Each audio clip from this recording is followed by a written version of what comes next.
আল্লাহ পাক রব্বুল আলামিন বলেন, দুনিয়ার মানুষ তোমরা সবাই ফকির, আমি আল্লাহ হলাম ধনী।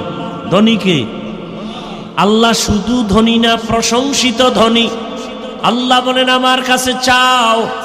দুনিয়াওয়ালারা দেয় না, দিবে দিবে বলে দরজা সব সময় খোলে না, আর আমি আল্লাহ দেওয়ার জন্য দরজা খুলে রাখলাম।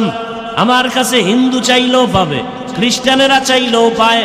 রাতে ডাকো আমি হাজির, দিনের বেলা ডাকো আমি আল্লাহ হাজির। ও বান্দা, সমুদ্রের মাঝে গিয়ে যদি আল্লাহকে ডাকো সেখানেও আল্লাহ। আল্লাহ বলেন বান্দা, তুমি জঙ্গলের মধ্যে গিয়ে যদি ডাকো আমি আল্লাহ সেখানেও হাজির। আমি আল্লাহকে ফাঁকি দিয়া কোনো জায়গা নাই। আমি আল্লাহরে রাতের বেলা ডাকবা হাজির, কারণ দুনিয়ার সব নষ্ট হবে, আল্লাহ পাক রব্বুল আলামিন একমাত্র থাকবেন। তার লয় নাই, হয় নাই। হুয়াল হাইয়ুল কাইয়ুম।